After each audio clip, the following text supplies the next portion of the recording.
बिस्मिल्लाहिर्रहमानिर्रहीम अस्सलाम वालेकुम जी स्टूडेंट्स व्यूअर्स, कैसे हैं आप? ठीक ठाक हैं? आज बेटा हम पढ़ने जा रहे हैं स्टिचोमेट्री, यानी कि इसको स्टिचोकेमिस्ट्री भी बोलते हैं या स्टाइकोमेट्री भी बोलते हैं। हर बंदे की अपनी अपनी प्रोनाउंसिएशन होती है। तो बेटा आज का जो हमारा टॉपिक है स्टिचोमेट्री, ये आपके लिए बिल्कुल डिफरेंट और न्यू टॉपिक है।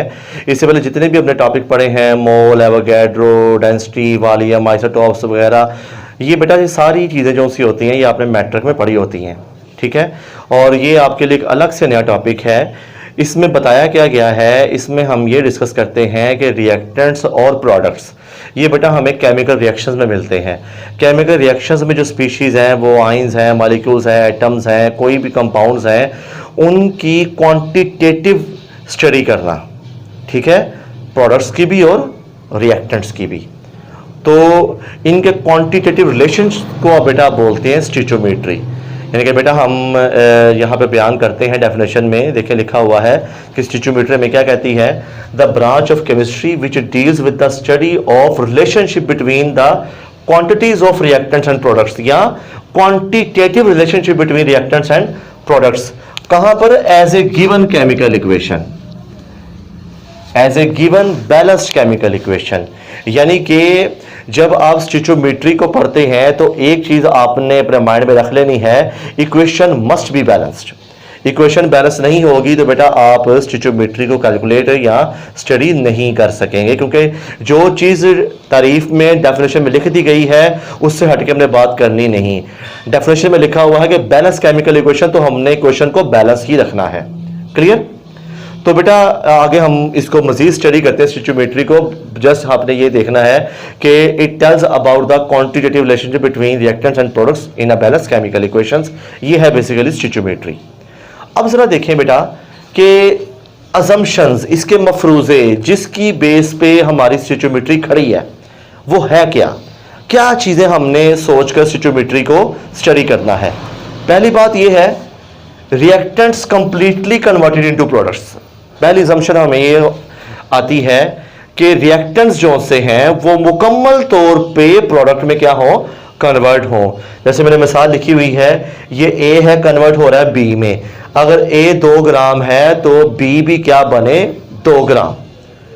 Note a single reactant, single milligram of reactant left unreacted, के एक भी सिंपल सा मिलीग्राम सा रिएक्टेंट भी अनरिएक्टेड ना रहे, कंप्लीट रिएक्ट करे हो, कंप्लीट कन्वर्ट हो किसके अंदर, प्रोडक्ट के अंदर।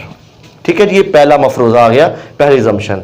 दूसरा कहता है no side reaction takes place, कि जो मैं चाहता हूं वही बने, कहीं साइड रिएक्शन ना हो जाए। मसलन के फर्ज करें कि कार्बन है, ऑक्सीजन है, मैं चाहता हूं कि कार्बन डाइऑक्साइड बने, क्योंकि कार्बन डाइऑक्साइड मेरी डिजायर्ड प्रोडक्ट है, कहीं ना कहीं कार्बन मोनोऑक्साइड ना बन जाए, ये साइड रिएक्शन होगा, मुझे ये नहीं चाहिए, मुझे कार्बन डाइऑक्साइड चाहिए। तो बेटा अब इन दोनों मफरूजों को हम किस तरह बैलेंस रखते हैं, इन 2 लॉज के तहत। जो पहली असम्पशन है उसको डील करता है law of conservation of mass, ठीक है ना। वो मैथ कहता है कि total mass remains constant but it can transfer from one form to another. इसका बड़ा तबसरा मैंने टॉपिक नंबर 1 में भी किया था, ठीक है जी। और दूसरा लॉ ऑफ डेफिनेट प्रोपोर्शन, ये डील करता है दूसरी असम्पशन को। मींस के अगर आप रेशो तनासुब के हिसाब से चलेंगे, रिएक्टेंट को लेकर चलेंगे, तो जो आप चाहते हैं वही बनेगा। अगर रेशो कम या ज्यादा कर देंगे तो आपके पास साइड रिएक्शन भी हो सकता है, ठीक है। तो बेटा ये इसके मफरूजे हैं स्टिचोमेट्री के। अब जरा हम देखते हैं इसके स्टिचोमेट्री रिलेशनशिप्स या स्टिचोमेट्रिक रिलेशंस। बेटा देखें ये और भी हैं, मैंने 3 लिखे हैं बस। Mess mess relationship, mess mole relationship, mess volume relationship. ये बेटा मैंने एक रिएक्शन लिखा हुआ है, ए बी कन्वर्ट हो रहा है सी डी में, ए बी रिएक्टेंट है, सी डी क्या है, प्रोडक्ट्स है। मैस में बेटा वो कहता है कि if we know the mass of one substance we can calculate the masses of other substances. मसलन के देखिए कि अगर मुझे ए का मैस पता है, ए फर्ज करें 2 ग्राम है, 3 ग्राम है, तो मैं बी का भी मैस फाइंड कर लूंगा, सी का भी कर लूंगा, डी का भी कर लूंगा। मुझे पता किसका, सिर्फ ए का पता है मुझे, ठीक है जी। ए का मैथ्स पता है मुझे तो मैं बी का भी मैथ्स फाइंड कर लूंगा, सी का भी, डी का भी। इस तरह मुझे अगर एक दूसरा देखें, अगर मुझे ए का मैथ्स पता है तो मैं बी, सी और डी के मोल्स फाइंड कर लूंगा, या मुझे ए के मोल्स पता होंगे तो मैं बी, सी, डी का मैथ्स फाइंड कर लूंगा। मैथ्स मोल का क्या है कि मैथ्स पता है तो सबका मोल फाइंड कर लो, अगर मोल पता है तो सबके मैसेज फाइंड कर लो। मैथ्स वॉल्यूम रिलेशनशिप क्या है कि अगर मुझे किसी का भी किसी भी रिएक्टेंट या प्रोडक्ट में से किसी के एक का भी मैथ्स या वॉल्यूम पता है, अगर फर्ज करें मैथ्स का पता है तो मैं सबका वॉल्यूम फाइंड कर लूंगा, अगर किसी भी एक का वॉल्यूम पता है तो मैं सबके मैथ्स फाइंड कर लूंगा। इस तरह मोल मोल रिलेशनशिप भी आता है, मोल डेंसिटी भी आता है, बहुत से रिलेशनशिप है बेटा इसकी, लेकिन बुक में ये 3 डिस्कस किए गए हैं तो आप इन तीनों को ही करेंगे। बाकी मिसालें और भी हो सकती हैं, मोल मोल भी हो सकता है कि मुझे अगर ए का मोल पता है तो मैं बी, सी, डी सबके मोल फाइंड कर लूंगा।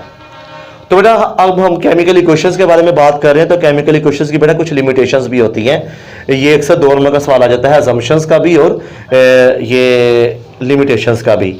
वो कहता है chemical equation can not tell, क्या नहीं बताती, कंडीशन ऑफ रिएक्शन, रिएक्शन की कंडीशन नहीं बताती कि रिएक्शन गैस फेज में है, रिएक्शन लिक्विड फेज में है, या किस कंडीशन में होगा ये हमें नहीं बताया जाता, किस टेम्परेचर पर होगा।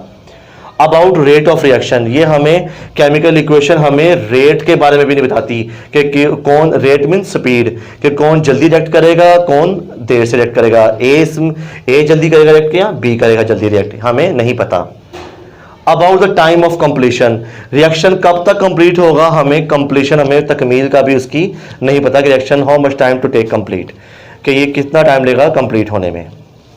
तो बेटा ये तो स्टोइचोमेट्रिक थी। इसके बाद है एग्जांपल नंबर 11। तो व्यूअर्स देखें कि लिखा हुआ 14 ग्राम KOH रिएक्ट एक्सेस H2SO4, कहता है कि 14 ग्राम KOH है वो रिएक्ट करता है सल्फ्यूरिक एसिड के साथ, तो K2SO4 और वाटर। बेटा ये आपकी क्वेश्चन जानी पहचानी है, जब भी एसिड बेस मिलते हैं, एसिड बेस साल्ट और वाटर ही बनता है, क्लियर। और बेटा ये मैंने देखे इक्वेशन भी बैलेंस कर दी हुई है, जो ग्रीन से मैंने लिखे हुए digits. Equation must be balance, definition में क्या लिखा आपने कि अगर आपको स्टेटमेंट दी जाए तो आपने KOH का करना है रिएक्शन सल्फ्यूरिक एसिड के साथ, तो इक्वेशन को बैलेंस भी करना है, ये आपका खुद काम करना है, ठीक है जी। तो ये देखें इक्वेशन लिखी, इक्वेशन मैंने बैलेंस कर दी। अब हमें दिया क्या गया है, सिर्फ 14 ग्राम KOH, ये लिखा हुआ मैंने 14 ग्राम KOH। हमसे पूछ क्या रहा है, हमसे पूछता है पोटेशियम सल्फेट का mass, number of grams find करता है, ठीक है, नंबर ऑफ ग्राम्स फाइंड करें, और वाटर के नंबर ऑफ ग्राम्स भी कहता है फाइंड करें, और एन से मुराद क्या है, number of molecules. Capital M से किसको कैपिटल एन लिखा हो तो क्या कहते हैं उसको, नंबर ऑफ मॉलिक्यूल्स। वाटर के नंबर ऑफ मॉलिक्यूल्स फाइंड करने हैं, और वाटर का गिवन मैस फाइंड करना है या नंबर ऑफ ग्राम्स फाइंड करने हैं, और साथ ही साथ K2SO4 के नंबर ऑफ ग्राम्स या मैस फाइंड करना है। और हमें दिया क्या गया है, सिर्फ 14 ग्राम KOH। तो बेटा वही लगाने हैं रिलेशनशिप कि if we know the mass of one substance we can calculate the masses of other substances. तो जिसका मास दिया गया है पहले उसके नंबर ऑफ मोल फाइंड कर लें। Number of mole of KOH कैसे निकलेंगे, given mass by molar mass करके गिवन मास कितना है इसका 14 ग्राम, और 56 कितना होता है इसका मोलर मास KOH का 56। तो बेटा इसको डिवाइड करेंगे तो 0.25 मोल आ जाएगा। अब ये देखें हमारा अगला काम है नंबर ऑफ ग्राम्स या मैस फाइंड करने का K2SO4 का। इक्वेशन में देखें अगर ये 2 मोल है तो क्या ये 1 मोल नहीं है, ये 2 मोल है, 1 मोल नहीं है। जितने KOH होंगे उसके हाफ K2SO4 होगा। अगर 100 है तो 50 होगा, अगर 50 है तो यहां पर 25 आएगा। ये हमें इक्वेशन बता रही है 2:1। ये मैंने खुद से नहीं लिखा, ये मुझे इक्वेशन बता रही है, अपने पास से नहीं मैंने लिखा कि 2 है तो 1 होगा, ये मुझे इक्वेशन बता रही है, मैंने इक्वेशन की बात लिखी हुई है। अगर यहां पर 1 है तो यहां पे कितना होगा 1/2। इट मीन कि जितनी वैल्यू यहां पर होगी उसका हाफ कर देंगे तो वो यहां पे वैल्यू लिखी जाएगी। 0.25 है तो यहां पे कितना आएगा, 0.25 को डिवाइड करेंगे तो 0.125। ये मोल किसके आगे, K2SO4 के। लेकिन मुझसे पूछा क्या गया है, नंबर ऑफ ग्राम्स। लेकिन मैंने एक काम कर लिया, मोल मोल रिलेशनशिप या mass mole relationship. If we know the mass of one substance we can calculate the mole of other substance, ठीक है ना। If we know the mole of other substance we can calculate the mole of other substance, ठीक है जी। तो ये हमने अभी तक K2SO4 के मोल्स फाइंड किए हैं। तो आपको पता है कि मोल इनटू मोलर मास कर देंगे तो गिवन मास आ जाएगा। ये ऊपर में लिखा हुआ है कि मोल का फार्मूला है given mass by molar mass, और गिवन मास कैसे निकालेंगे, मोल इनटू मोलर मास। तो मोल इनटू मोलर मास करके क्या आ जाएगा आपके पास, number of grams of K2SO4। इसी तरह आप यहाँ पर देख लें, वाटर के नंबर ऑफ मॉलिक्यूल्स और नंबर ऑफ ग्राम्स फाइंड करने हैं। इक्वेशन में देखें, अगर ये 2 मोल है तो वाटर भी 2 मोल है। इट मीन अगर ये 100 होगा तो ये भी 100, 50 है तो ये भी 50, अगर ये 1 है तो ये भी 1। जो यहाँ पे वैल्यू वही यहाँ पे वैल्यू हमें क्वेश्चन बता रही है। अगर वाटर का है 0.25 तो इसके भी कितने होंगे 0.25। मोल इंटू एवोगैड्रो नंबर निकल आएंगे वाटर मॉलिक्यूल्स, और मोल इंटू मोलर मास निकल आएगा वाटर का गिवन मास। ये बेटा पता है आपको, पहले भी किया होगा आपने। क्लियर? तो इसके बाद एग्जांपल नंबर 12 है, ये बेटा खुद कीजिएगा और हमें कमेंट में अटैच करके भी भेजिएगा एग्जांपल नंबर 12। ठीक है? अगर एग्जांपल नंबर 12 में मसला आता है तो मुझे जरूर बताइएगा। तब तक के लिए अल्लाह हाफिज़।